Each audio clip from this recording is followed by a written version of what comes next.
How's it going, guys? Welcome to the next test server for patch 0.11 for Crossout, the massive 2020 patch. Now, in this video, we will be going over a lot of the stuff that is coming to the game and compare it to some of the last test server. So if you haven't watched the videos that I did on the last test server, do go ahead and find them on my channel, and I do recommend you watching those first because we're going to compare a lot of the change from back then to now to this week. So you know, you would want to know what was going on there compared to now in order to know everything that I'm talking about.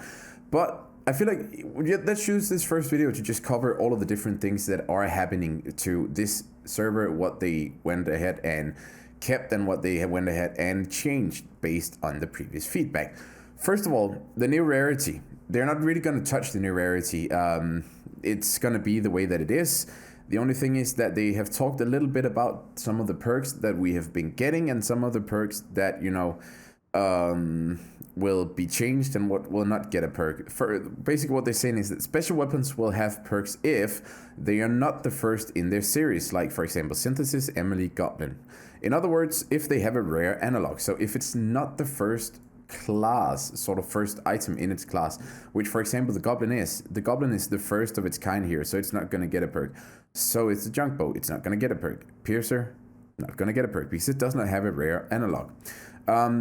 Besides that, the AC50 here is something that has a perk, you know, because it has a rare counterpart. It has a rare, you know, autocannon, so it's now a special. There is a less strong version of it, and because of that, it doesn't have a perk. It does have a perk. The Synthesis, no perk. The Boomstick, no perk, as well as the Bustle, and they will not be getting a perk. That's very important to note. We addressed this a little bit last time that we saw that, you know, we had a drone, for example here, the Hawk, and we had this one. Now that's funny that they don't have a perk. The difference between these is that this one supposedly had 4 and this one had 3, but I can actually see that they've changed this now. So right now these seem pretty much identical unless they actually went ahead and fixed the damage on them. But we're going to touch on that later on because we're going to have a look at the weapons in a different video, you know, go into depth with each weapon in another video, because we also have a couple of new weapons which you will be able to see out here. Actually right now we're running these 2 laser weapons, but we're going to have a look at those in just a second when we get to it. The part upgrade rework is another one that is very important to talk about because the part upgrade rework has been getting quite a lot of feedback. The way that they wanted to do it before was if you had a part that was upgraded, let's for example go to my hardware here, and then we took my expanded ammo cartridge boxes. For every 10%, they would add on top 4% extra to the perk that you already had, but you would not be getting some of the new perks. This created quite an outburst of opinions amongst people, because, and I get why, because that would be so strong. If you go to a Aegis, for example, that would only get 26% instead of 20, but it's still a lot. It's not 4% per 10, so it may vary a bit. But the Aegis would get 26% if you had it water cooled rather than 20% quicker reload time.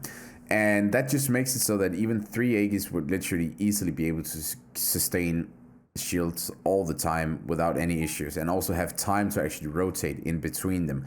So very important change that they're not going through with that. The new system though is if the old bonus is included in the new upgrade system, then it will be saved without any increase in the bonus. Additional random bonuses from other groups will be added to it. The number of additional bonuses depends on the number of upgrades for each part. If the old upgrade is not included in the new list of possible bonuses, then all bonuses will be randomly selected. To repeatedly upgrade this part, you will need to use 2 more identical parts as usual. So we're just getting 2 extra random perks, which I think is the most clever way to do it. It is also, in my opinion, at the end of the day, pretty much the only way to do it. They shouldn't do anything else than that. So it's welcomed indeed to do it like that. I think it's a great idea. Besides that, the cabin rework, which is also pretty important to touch upon, because the cabins had a lot of different values when we logged in. The Bastion was all of a sudden really strong. The Blight was all of a sudden really strong. Also the Harpy would be getting a lot of extra mass and tonnage and everything. That's not going to go through, and neither is the 12 energy when you go to all of the heavy cabins. If we check the Bastion here, it has 11 again, Echo has 11, Humpback, Icebox, all of those have 11 again, which is an important change indeed, because of the simple fact that, you know, it could potentially work. My personal opinion is I actually like the energy system right now. You get the trade-off with the heavy cabins that they can carry so much, and they can be so tanky. While on the other hand, the lighter cabins, you know, they cannot carry as much, but they can also be just that tiny bit stronger for that extra 1 energy. And I think that's a fair trade-off. A heavy cabin carries a lot of weight, struggles to die. Light cabins can carry a bit more weaponry, but dies easier. I think that's a great mix, and I don't think they should change much in that. So I'm actually welcoming this. I like the idea of them testing it. I think it's a great thing to test out all of these different things. But it really has to be pulled off in the right manner. Otherwise, it's gonna be very, very strong for a few cabins. Then we also have, you know, all of these cabins which have been then reverted back. As you can see, the Pilgrim is now 11, the Jawbreaker is 10. What is very interesting here, though, is if I go to the bat, 12 energy, meaning that we can actually have a light cabin that has as much energy as an epic cabin. Now, this could mean one or two things. Either this is glitched, or light cabins are potentially getting 13 energy. I personally really do not hope so. I don't want to see that. But it is an option. It is an option. So we'll have to wait and see what the devs have thought of this. I don't think it's intentional that a non-epic cabin is supposed to have 12 energy. I know it's a special now. It's not just a rare, but it's still 12 energy. It's as much as an epic. Then they should have just made it an epic cabin. So there is something there, but again, it's a new system, so it takes time to adjust to it. Then radars are going to stay as they are right now, but the thing is that we're going to get limited to just one radar. No more than one radar on each build. So if I take this radar and I try to stick it onto here, there we go. Bam. Part limit, just one part. We cannot do anything more. That's pretty simple, but you know, it's an easy and nice fix. A couple people said that, you know, including myself, that the change of radars and limiting or changing them so that they work the same as decor is not really the right way to go, because at the end of the day, you know, people have found ways to exploit the decor still, and it's still really effective against scorpions. So everyone who has radars and would continue to want that will just go back to decor. So now you will nevertheless, but radars just still have their functionality as one single radar. But you just cannot spam 15 radars on a build. So great change overall in my opinion, and I think it's nice to see, and it's a welcome change. So I think that's pretty much what we have for changes in here right now, as far as I've been able to find. So I think I want to go over to one of the more interesting things about this specific patch, and it's all of the new weapons. Let's just start out by having a look at all of them. If we go to weapons and we see we should have a special weapon here that is also new, but let's just try to scroll down one row at a time. First off, we have the Carpart Gun Plasma Drill. The Plasma Drill is, I just played around with it quickly here. It's really interesting. If we start off with that one, what you get here is a gun that fires a beam, and the beam deals damage plus a final bonus damage hit. Now watch this. 65 it goes up to, or around. That thing is now heated, so that is a very bad example. But basically, as you can see, we have a damage per second there, which ends up in a blast, which I assume may be equivalent to pretty much, you know, the blast damage. Let's check the range here. We will have to pull like the exact damage numbers, but once again, we're going to make a video where we try to examine each of the new weapons in a bit more detail than what we're doing right now. Oh my god, this, there we go. So 50 meters, no issue, and 100 meters, fine. 150 meters, not really good. Let's see if we can park in between here. This should be around 125 meters. Good, so 125 meters should be okay. Let's just reverse a little bit. Still good. Still good. Tiny bit of damage drop. Still good. Alright, so we still... It seems like the damage or the range is just under 150 meters. Yeah, I think just around 150 meters actually. So plasma drill, nice damage, shoots out a laser that deals damage, is very precise. So if you want to try out, you know, scorpion weaponry, then maybe this will be your favorite choice of weapon. Who knows? Next up, we have the plasma cutter thing. So we have a plasma drill and a plasma cutter. Now the plasma cutter here is also quite interesting. Look at that. It's one shot burst here. Again, a very precise weapon. So it seems that, you know, the precision of the new weapons here is something that they're touching upon. And it does look like we have a rather big hitbox for this projectile. And it also seems like the damage sort of spreads out depending on, you know, how much of the projectile actually hits our target. So if we can get somewhat in line with this cabin right here, if we give it a full smack, there we go, 64. But if we just touch it here barely, as you can see, the damage goes down.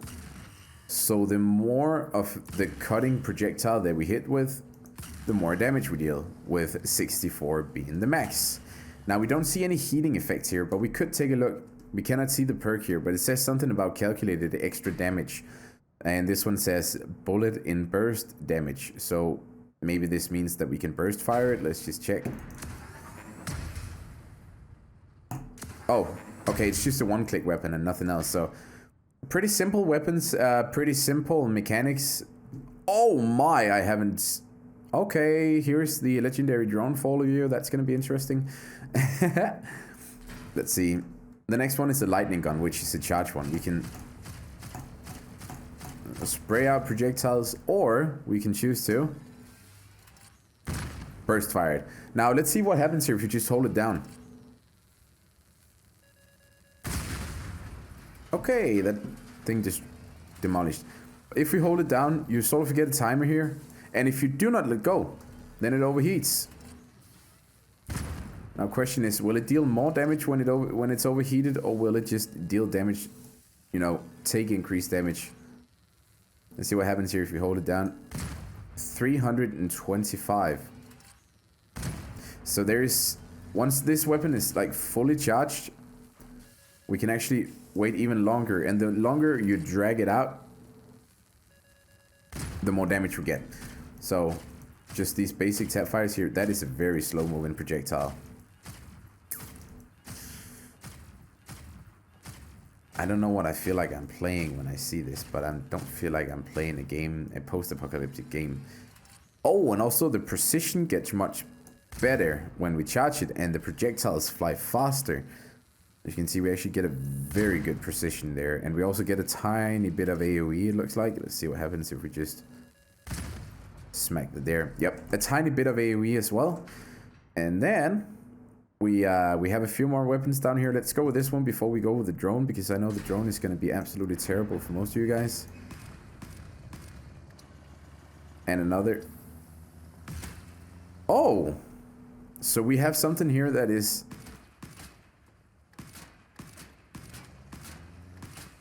a mix. Oh, it shoots bolts. That's so cool. And then if we charge it, we simply drop the entire stack of ammo into it, and we get ourselves a shotgun instead of a machine gun. Wow. That's very interesting. And we shoot the amount based on how long we hold the button down for. That's actually a very cool weapon, you know. That's a very dope change to it. Also, one thing we do have to consider is the fact that this cabin, I actually don't know what it does because it doesn't say, but I'm assuming that we might be on increased motor power right now, and now we might be on increased reload time. So I think it's a perk that switches between increased reload times, or yeah, look at that, our speed just went up when we activated the motor. So if we pull the motor perk, then the cabin moves quicker, and if we pull the... then I think we're getting some perks to our guns instead. That's going to be quite interesting to see, and I think you can make some pretty nice play with those. Nevertheless, one more weapon to look at. This absolute piece of destruction, let's see.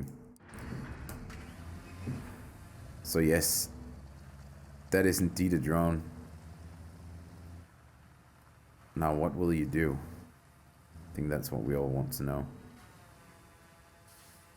You're not gonna attack?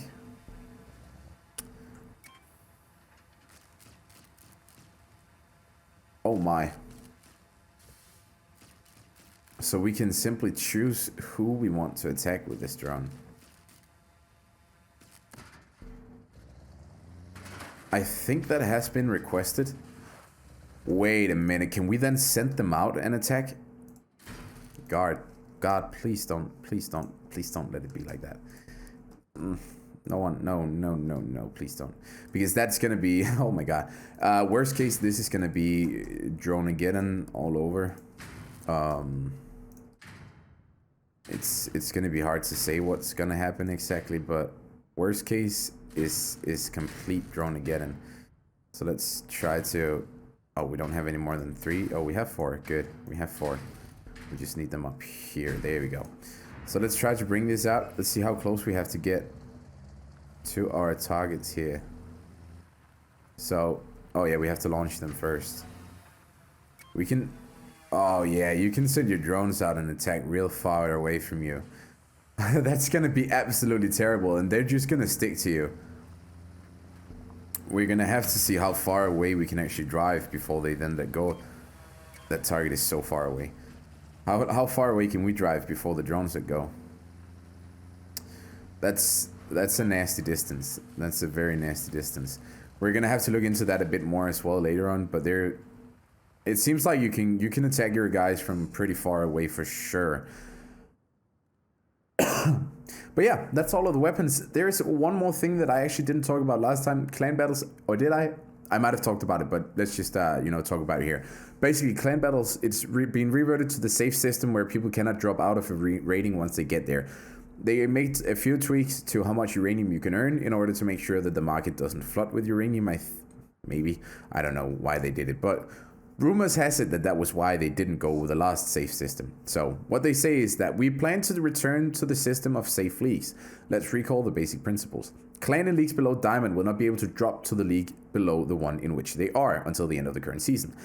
If you lose all the points in Diamond League, the clan descends to the Gold League and can no longer go down this season.